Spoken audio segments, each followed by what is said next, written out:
Good morning. How y'all feeling today? Sun's out. It's supposed to warm up a little bit during the course of the day. Might be a good one to actually enjoy, huh? Welcome to All Souls. Now please cut some of this echo. This is a church built on covenant, not creed. We are here because we agree that how we live in this world matters a lot. And it's a better way to preoccupy our thoughts than worrying about what comes next. So whoever you are, whatever your age, race, origin, orientation, background, status, ability, identity, if you care to be here with us, you are welcome. We front load these services with a little bit of information. So I have a board person. Jennifer, are you coming? Or okay, Jennifer Russell. Mixing up your last name. Good morning. Our volunteer of the month this month is Bob Jordan.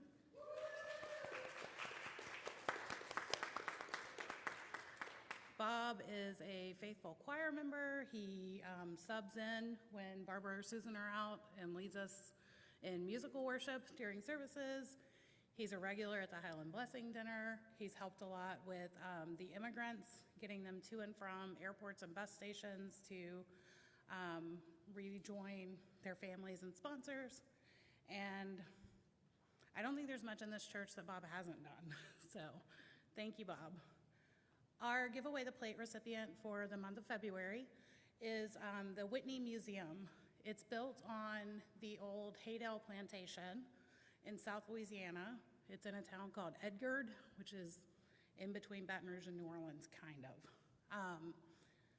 It is dedicated, unlike other plantations, it is dedicated to telling the stories of people who were enslaved there. They have collected oral histories from people who were enslaved there, and they use those to kind of bring that experience to life of what it was like for people who were enslaved on a sugar plantation in South Louisiana. I have been several times. Every time I've been, they have new exhibits, and they've added to it. It's wonderful, it's powerful, it's worth going to repeatedly.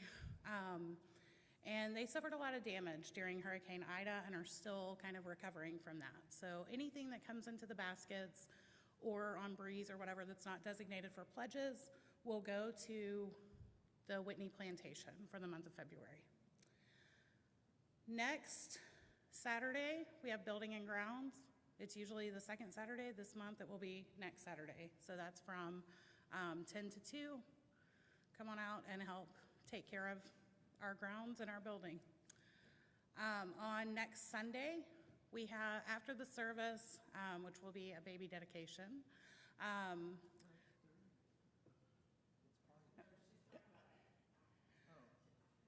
the Highland Parade is happening next Sunday afternoon.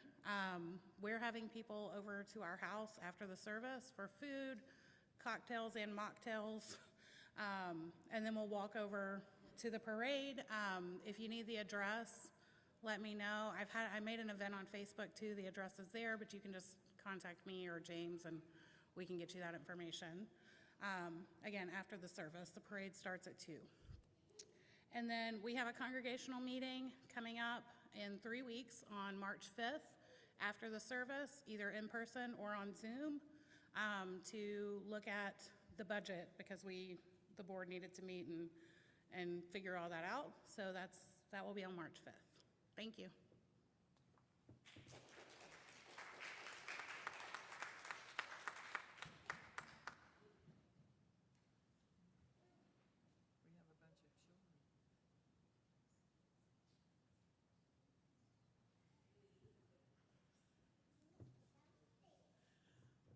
Oh my goodness. Welcome, you guys. Jennifer actually, I think, covered most of what I wanted to cover.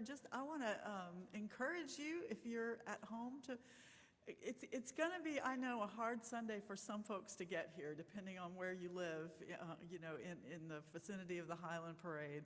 So I understand that not everybody will be able to get here, but if you can get here next week, I really encourage you to, and that's whether you're here in the sanctuary now or at home.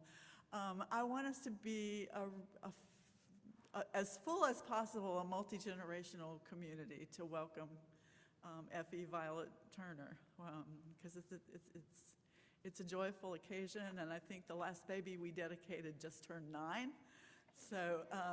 So we are ready. We are ready to do this again, and I think that's all I have today. Thank you. Thank you, Ms. Susan. I wanted to say that yesterday, the board had what's euphemistically called a retreat.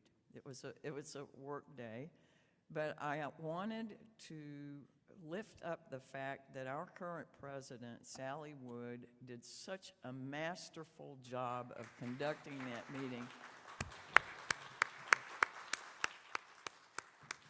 that being here from 9 till almost 5 o'clock was painless. And if you don't believe me, ask any board member. But thank you so much, Sally. And I invite you to catch a couple of breaths, let the pew hold you up, and so you can let go of the tension and relax into the pew. It's not going to collapse beneath you. And any of the trials and tribulations you have crowding your head, you can pick them up when you walk out the door. They'll be sitting there waiting for you.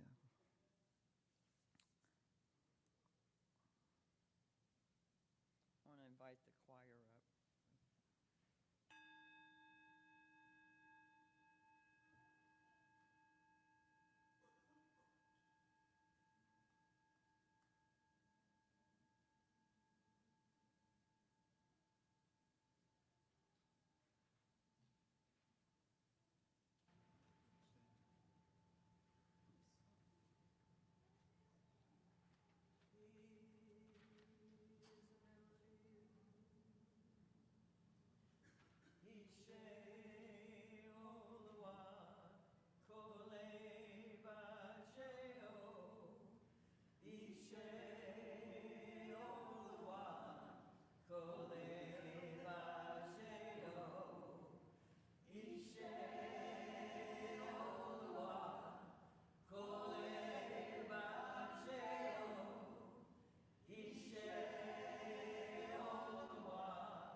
Initially, those words mean God's work will never be destroyed. The Unitarian Universalist translation is the undergirding essence of good will remain forever. That's my UU translation. Oh, and did everyone pick up your UU translator at the door when you dropped your troubles off? This is from a poetic naturalistic humanist named Kenneth Patton. Is it up there for responsive? Okay. Let us worship with our eyes and ears and fingertips. Let us love the world through heart and mind and body. We feed our eyes upon the mystery and revelation in the faces of our siblings. We seek to know the wistfulness of the very young and the very old, the wistfulness of people in all times of life. We seek to understand the shyness behind arrogance, the fear behind pride, the tenderness behind clumsy strength, and the anguish behind cruelty. All life flows into a common life if we will only open our eyes to our companions. Let us worship not in bowing down, not with closed eyes and stopped ears. Let us worship with the opening of all the windows of our beings, with the full outstretching of our spirits. Life comes with singing and laughter, with tears and confiding, with a rising wave too great to be held in the mind and heart and body, to those who have fallen in love with life. Let us worship and let us learn to love.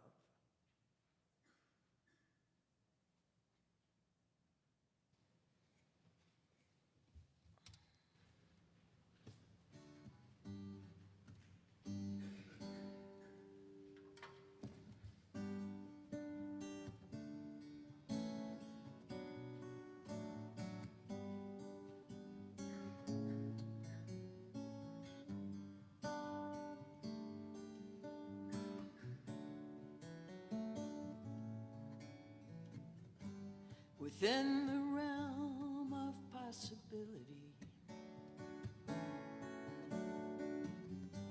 I've had more doors of choice than most. Before their value once occurred to me, I blinked and most were closed. Within the limits of reason, a dream is never a sure bet. But more than once I've lived in Eden. How lucky can one slider get? Beneath the trappings I still run away from those I wanted most to please. The wrinkled peacock I put on display just hides a heart on its knees. Within an hour, you'll be leaving. I'll leave the obvious sunset, so the next time I see you, I'll only have that one regret.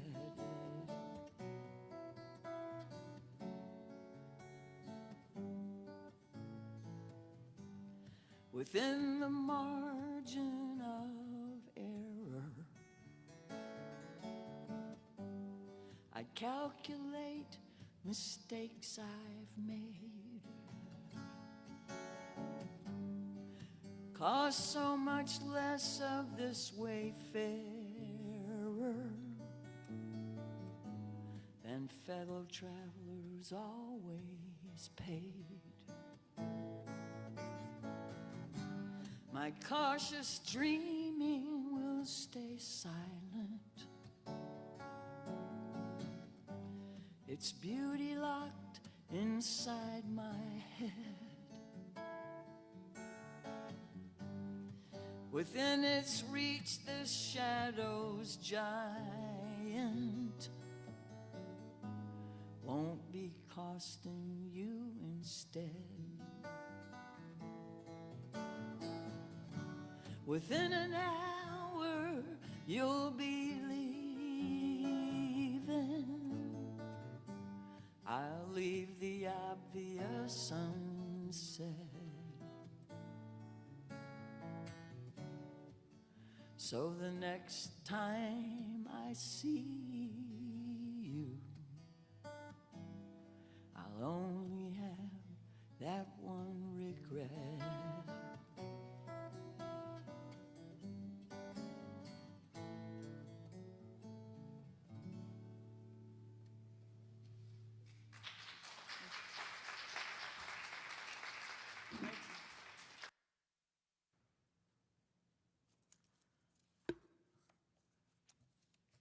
Would someone like to help me with the chalice lighting?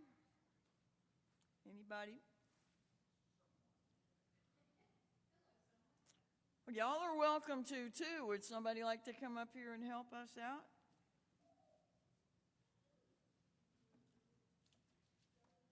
You want to get on this side, maybe, so they can hear you on this microphone?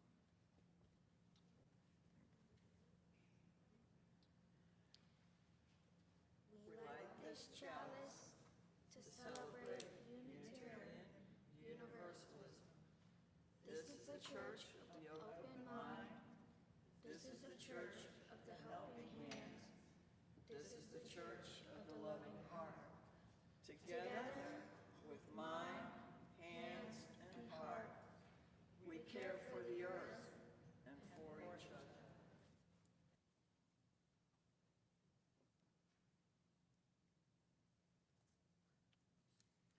All that we have ever loved and all that we have ever been, thank you, stands with us on the brink of all that we aspire to create. A deeper peace, a larger love, a more embracing hope, a deeper joy in this life we share. Would you sing with me, Gathered Here? We'll remain seated for this. Gathered here in the mystery of the hour, gathered here in one strong body, gathered here in the struggle and the power, Spirit, draw near. Would you rise, please, and join me in the unison affirmation as you're willing?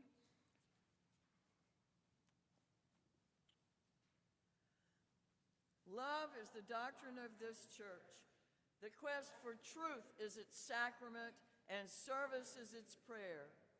To dwell together in peace, to seek knowledge and freedom, to serve human need, to the end that all souls shall grow into harmony with the sacred. Thus do we covenant with each other. Our hymn will be Questions Stay the Same. We've done it recently, but it really fits this service. So I hope you don't mind doing it again.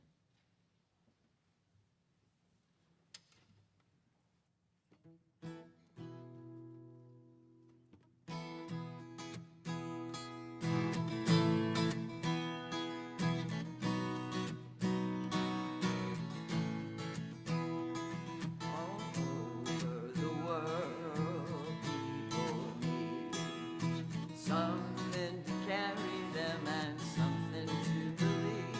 All over the world with different claims. People seek the mystery and call it different names. Founders of religion try to ease the pain. Living to the answers, the questions stay the same. So in time, paths differ, following the teachings they best come to know. So in time, paths divide. It's hard for people not to judge and pick a side. Founders of tradition try to ease the pain. Living to the answers, the questions stay the same. Why is life as it is? How did this all happen? What comes after this? Faith and words, heart and soul. Many are the ways, but we all share a goal. Founders of tradition try to ease the pain. Living to the answers, the questions stay the same.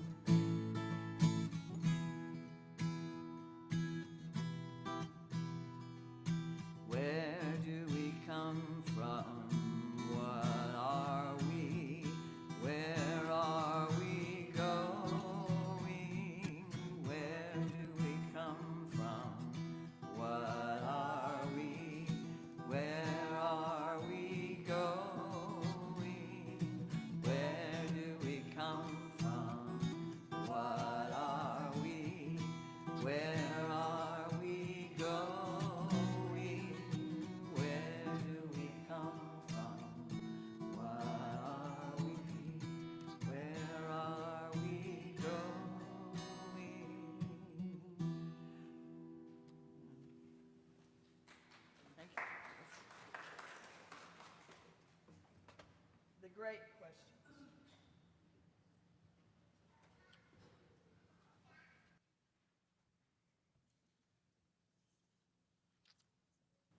So good morning. Can I borrow your stool? Maybe so. So I want to tell you this morning the story of the person we have come to know as Buddha, or the Buddha. And Buddha, does anybody remember what the word, oh, thank you. Does anybody remember what the word Buddha means? Anybody?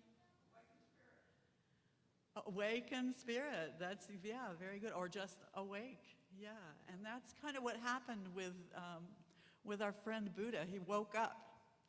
But it didn't happen overnight. It happened over time.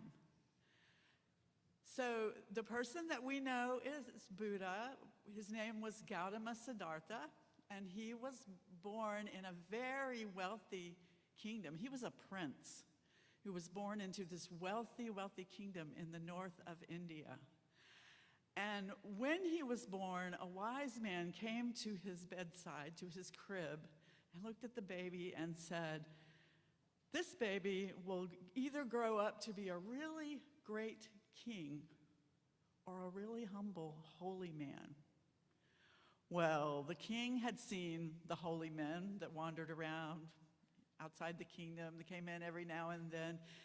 And he knew they weren't wealthy. They led very poor, kind of simple lives. And the king didn't want this for his son. So the king decided then and there that for the rest of this child's life, he would be absolutely protected. He would not know pain. He would not know illness. He would only let him around very happy, very healthy, very, very rich people. And that was his life for the longest time. But he was a curious young man as he grew.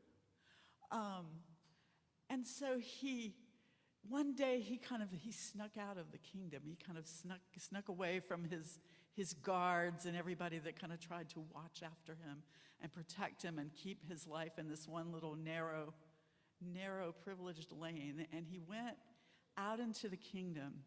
And when he went out into the kingdom, he saw things he'd never seen before. First, he saw a sick man. He saw someone who was ill, who was lying on the side of the road, just suffering from an illness. And he didn't even have like a frame of reference for this. He didn't even understand what that meant, but it moved him. It touched his heart. It broke his heart.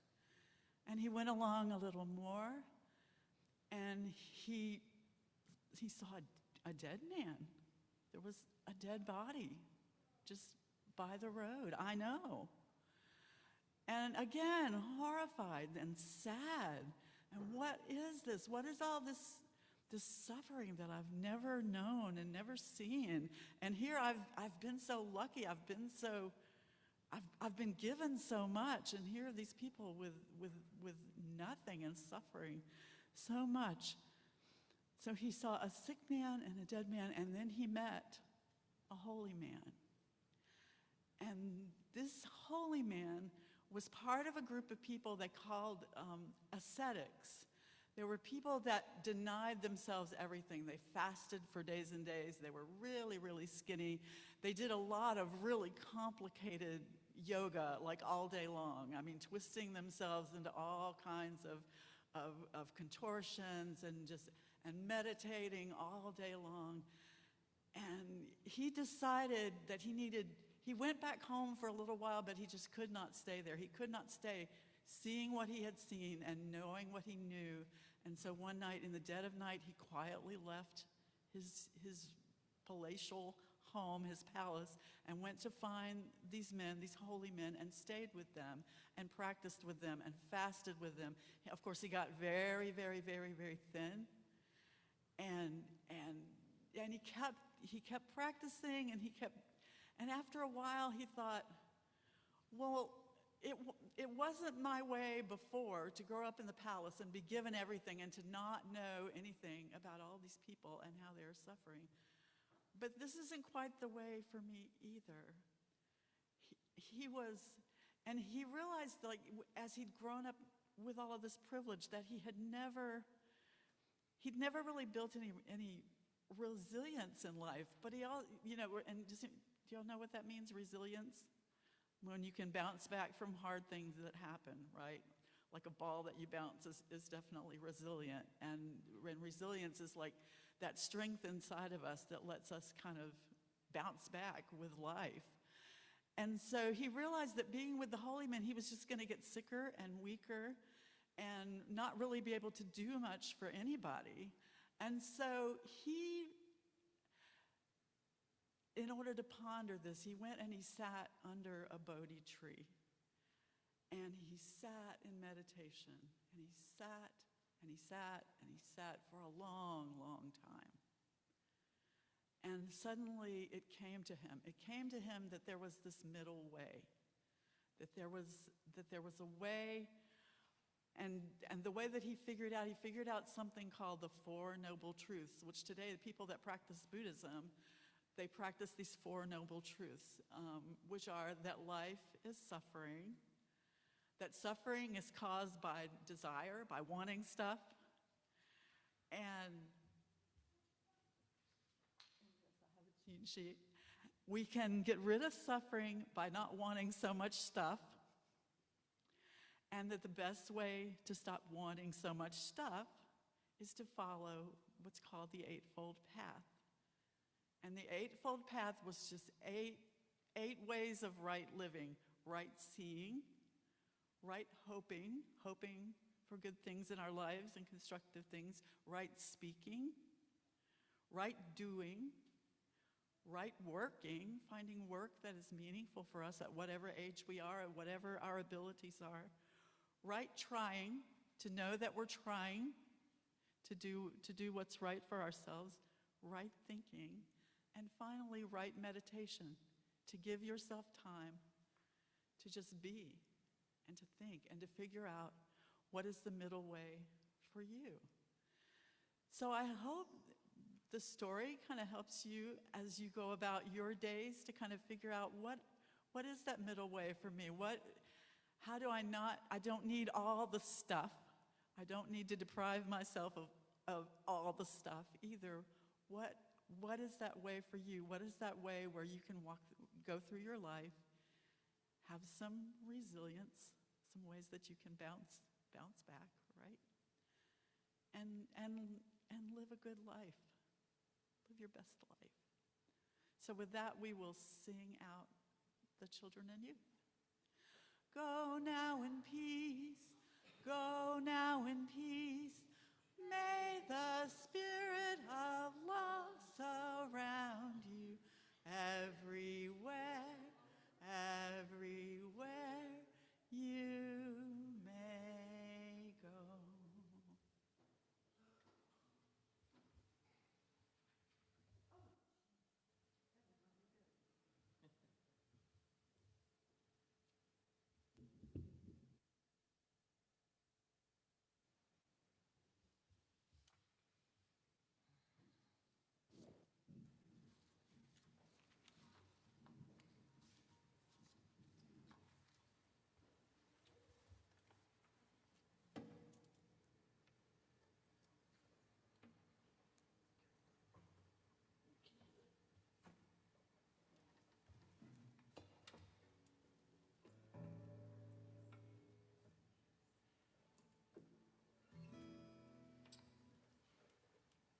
Why do you go to the forest in search of the divine?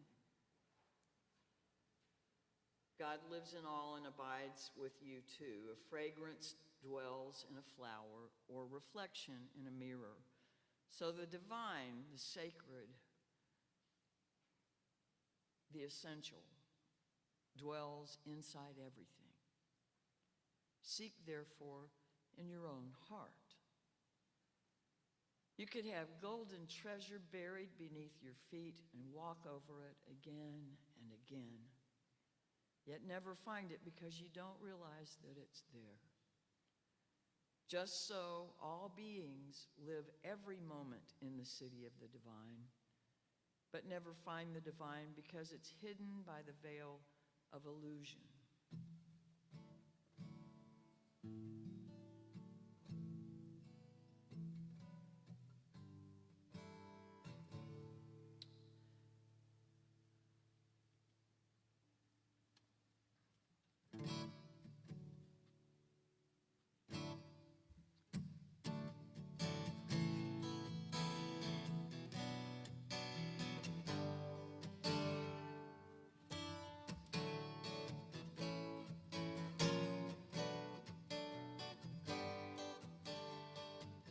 Still sacred empty pages asking for my heart. Peel the bark away. That's my job today. Every stretch of empty canvas, hungry for its art, begs us out to play the muse's matinee and dream out loud, dream out loud. Take a chance, plant a seed, make your mark and let it breathe. Dream out loud. Snatching life from buried stories, Phoenix pulls the cart. No hell's left to pay. New fire from ashy gray. Unexplored, the trackless forest needs for us to chart. One more hero's way to break on through and stay and dream.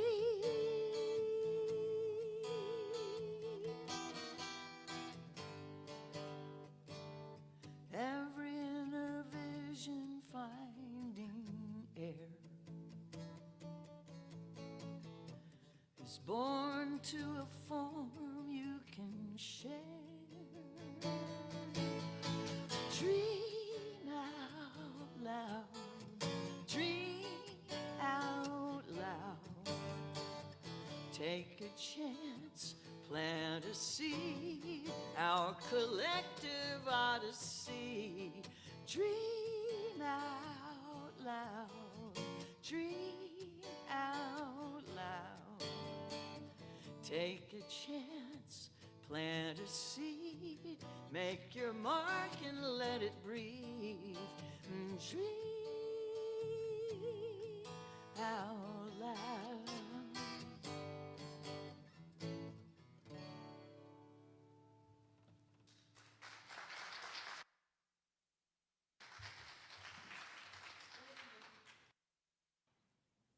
You can reserve the clapping if you'd like, because there's a lot of this today. A fundamental purpose of religion or philosophy is to help humankind consider the big questions of life. And, you know, we were singing some of them, like where do we come from? What are we?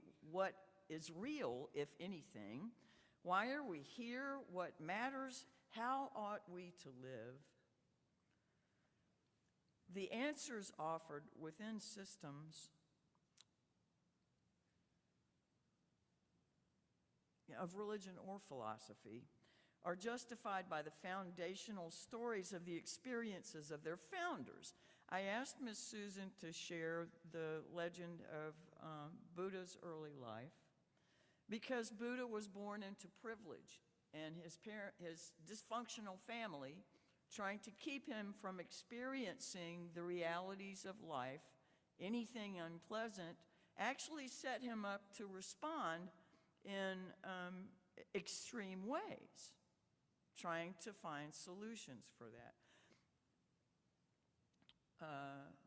Muhammad was orphaned at an early age and grew up with relatives, first one then another, and had to do some shepherding and stuff to help pay for his keep. He became a merchant and traveled and met a lot of people, but his early circumstances were formative for his life. And Jesus had a supportive family. Jesus grew up with unconditional love from his mother. You know, the stories tell us these things about the lives of these reported founders. But none of us lives as a single isolated star. We are affected by the constellations of our lives, clearly, right? I mean, the foundational experiences of our life somehow affect everything after that, even if it's spending our lives learning to peel that back and get away from it. The things, whether our initial experiences were trustworthy, whether they were encouraging, whether they were just safe or not, all plays into the way that we respond to our spiritual development, the way that we think about the questions in our lives, and the things that we end up ultimately valuing.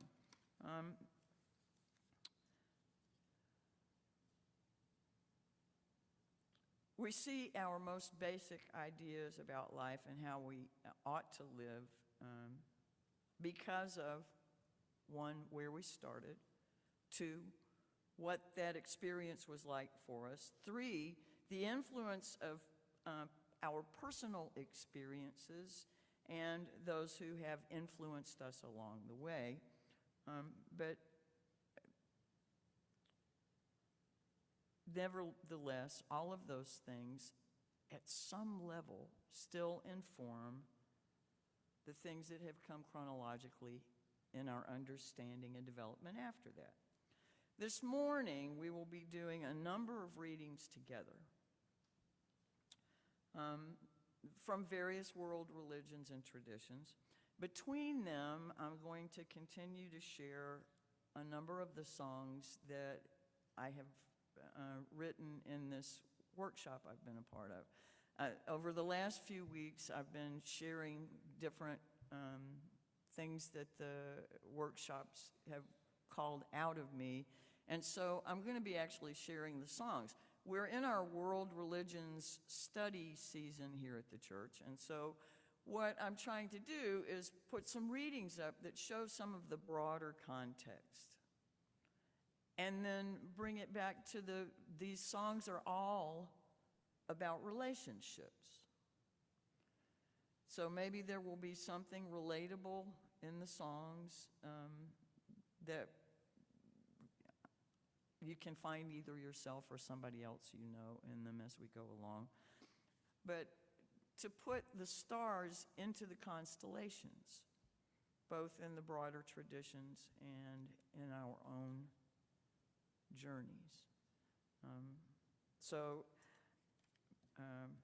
They are new, I don't know them well, and I still felt like I needed to share them with you. So thank you for your indulgence.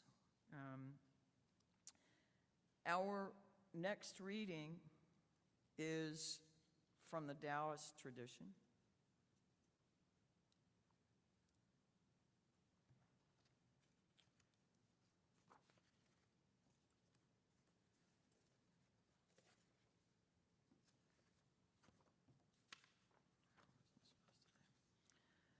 Those who would take over the earth and shape it to their will never, I notice, succeed.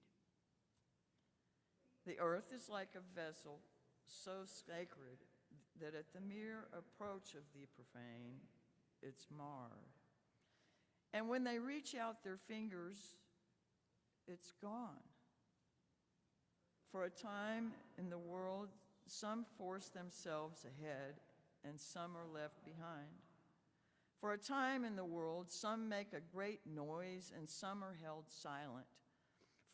For a time in the world, some are puffed fat and some are kept hungry.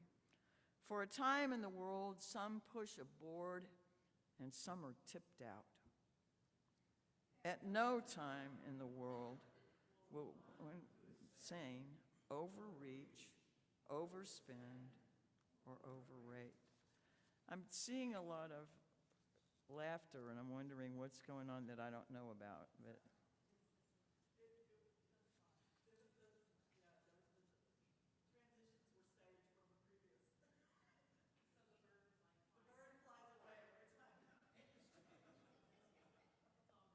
okay. Well, I'm glad it's enjoyable. I just wanted to be inside the joke. You know?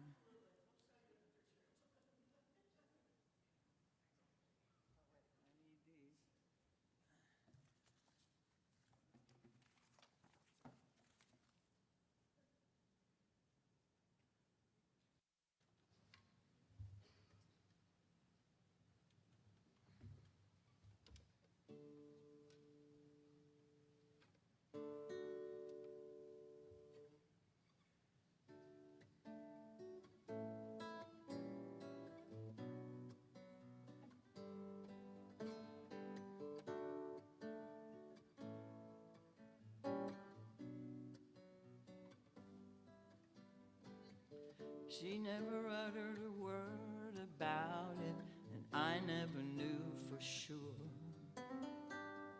All of those years living 10 steps apart, what was it like for her? She lives back east and I'm living down south. We talk when the time allows. I sent her a note with what's weighing on me. She said, you can put that down. We meet in the clearing between old trees, a family weeds grown wild. Digging our own patch and making our peace, the scapegoat and golden child. Couldn't get mother to tell us her stories, except the ones she held fixed. All of her secrets are buried in stone that won't change at 96. The pieces I gleaned from what Dad had implied shed light on the harder parts. But when she goes after my sister again, the craziness in me starts. It's nobody's fault and there's no one to blame. May heaven forgive us all. Best we should gather and dance in the rain till all the old weed forests fall. Smart and good-humored, she never let on. She suffered a hint of slight. I did whatever got into my head.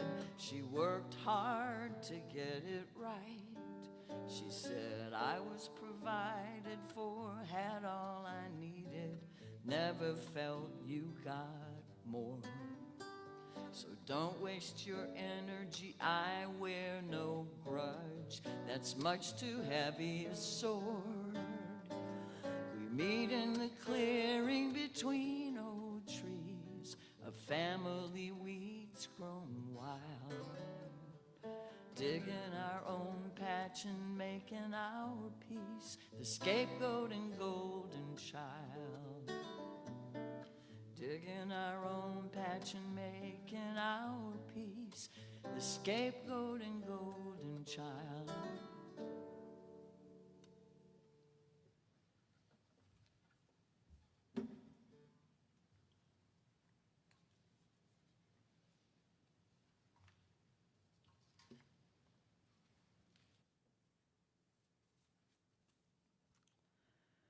This is from Islam. Cloak yourself in 1,000 ways. Still shall I know you, my beloved. Veil yourself with every enchantment, and yet I shall feel your presence. Most dear, close, and intimate. I shall salute you in the springing of cypresses and in the sheen of lakes, the laughter of fountains. I shall surely see you in tumbling clouds, in brightly embroidered meadows. Oh, beloved presence, more beautiful than all the stars together, I trace your face in ivy that climbs, in clusters of grapes, in morning flaming the mountains, in the clear arch of sky. You gladden the whole earth and make every heart great. You are the breathing of the world.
She goes there every day. For years it's been that way. Beyond ideas of right and wrong doing, there is a field. She meets them there. The hurting, great and small, from word of mouth they call, past any fear of their own undoing. There is a field, she meets them there. Soared through pieces, trusting releases, and pent-up memories flow. Clearing spaces, touch that soul. Beyond where words can go. Rumi's gardener points them home with all their stories still their own.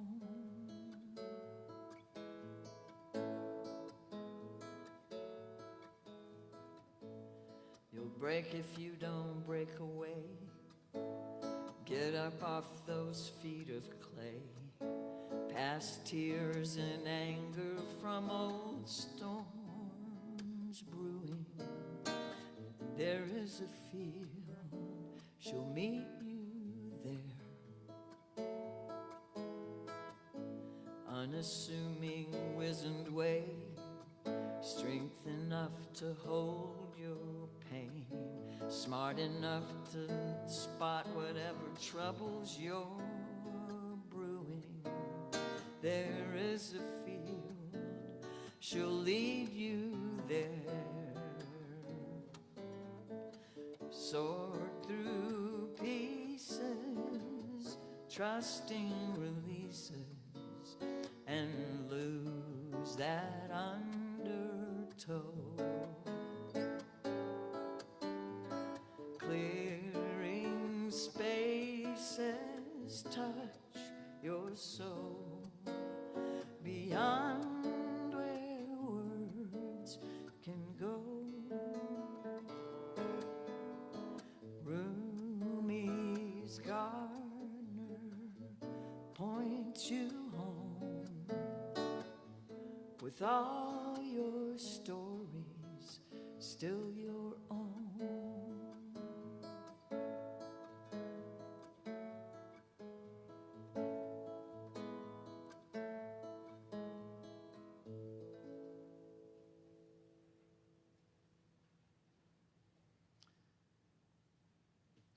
From Rabindranath Tagore.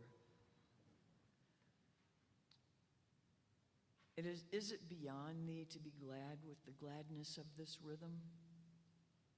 To be tossed and lost and broken in the whirl of this fearful joy. All things rush on, they stop not, they look not behind, no power can hold them back, they rush on. Keeping step with that restless, rapid music, seasons come dancing and pass away. Colors, tunes, and perfumes pour in endless cascades, and the abounding joy scattered and gives us dies.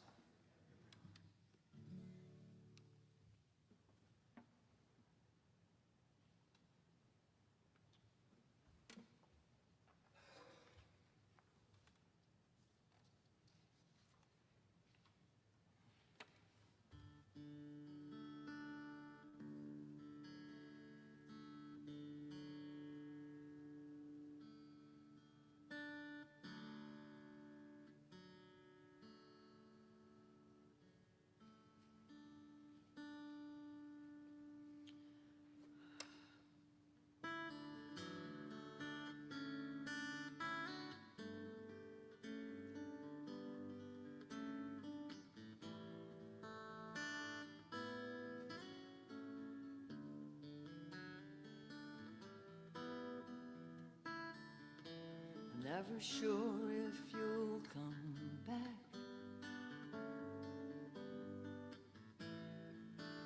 When you disappear like that,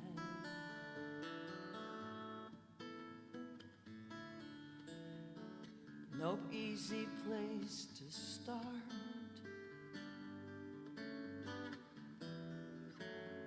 We're traveling off the chart.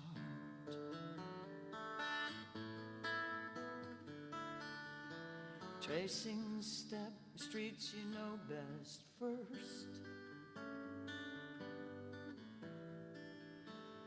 Landmarks life rehearsed. Steel trap mind we know well.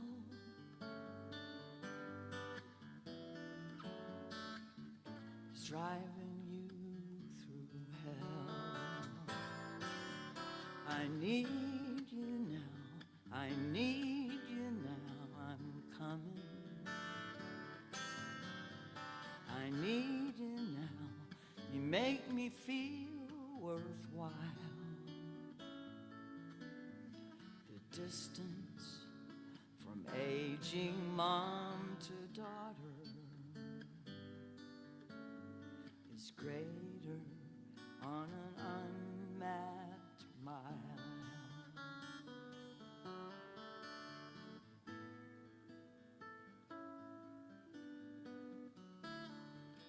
I laid your clothes and set your plate. You can't find your mouth or concentrate. You're watching crowds, but that's a chair.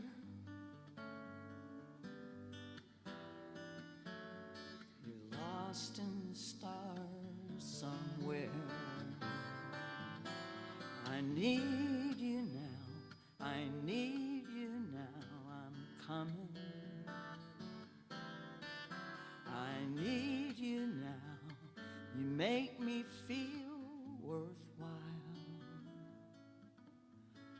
The distance from aging mom to daughter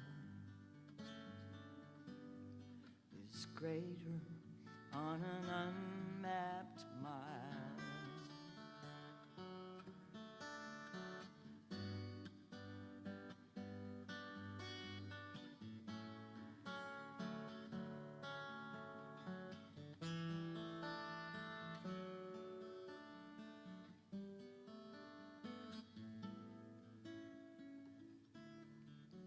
I'll put the maps beneath the seat.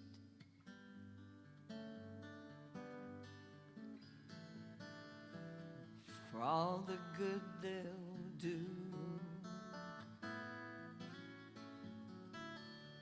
We'll use them later, finding me.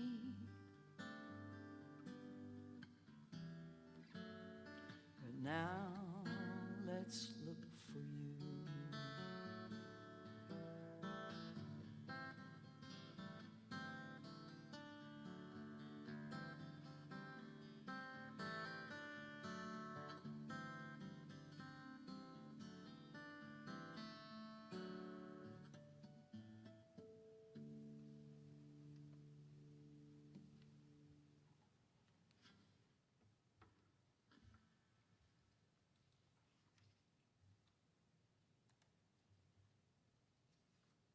This reading comes from indigenous traditions. You've also heard it recently, but I don't think you got to do it with me that time. Then I was standing on the highest mountain of them all, and round beneath was the whole hoop of the world. And while I stood there, I saw more than I could tell. And I understood more than I saw, for I was seeing in the sacred manner the shape of all things of the Spirit, and the shapes as they must live together like one being. And I saw that the sacred hoop of my people was one of many hoops that make one circle, wide as daylight and starlight, and in the center grew one mighty flowering tree to shelter all the children of one mother and one father. And I saw it was holy. Our closing hymn today is Swimming to the Other Side. I'm going to ask the choir to come up and help lead it, but I'm going to ask y'all to sing. The words will be up here.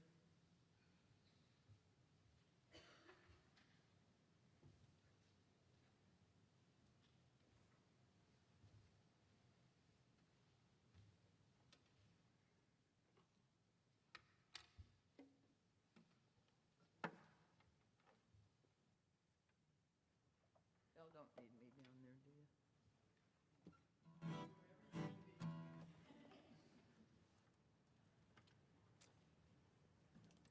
I know this has been a strange service. I hope that somehow the ideas of the way that our spirituality and our most intimate things feed one another and cannot be separated has come across.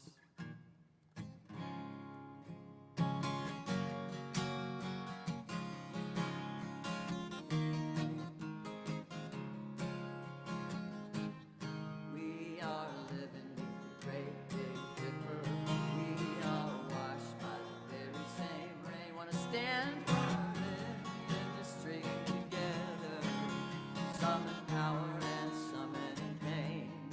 We can worship this ground we walk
You might want to sit down. A reading I shared with the board yesterday at the end of our retreat. I'm sharing part of with you. I truncated it a bit.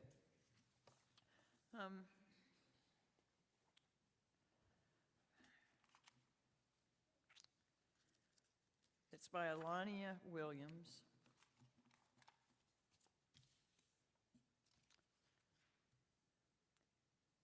We are worthy, not because we produce, but because of who we are. We are divine bodies of light and darkness. You are not worthy because of what you offer, not because of what is in your mind, not for the support you give others, not for what you give at all. We are worthy and are whole just because. We arise from the limits people place on us and the limits we place on ourselves. We rise to be the children and ancestors. We rise to be our true selves in relationship to our families and communities, recognizing our liberating and whole selves, honoring them and others as we strive for abundant communities, abundant lives, abundant relationships, and abundant values and cultural manifestations. We lost my place. We are worthiness personified. I, you, and we are worthy and deserve a life. To everyone that has the courage, the power, the ability to co-create what we want and need, while rooting in what we can't lose and who we are. You are the visionary. You are the hope. You are the ancestors' dreams. You are the embodiment of what we need. The embodiment not of productivity, but of radical love, care, and sanctuary. Living one's values out loud. Let me every day live my values out loud. Let us every day live our values out loud, embodying our values beyond productivity, past productivity, true embodiment in life. Go in peace, go in love, go with courage, and go in healing. Amen, Ashe, blessed be, namaste.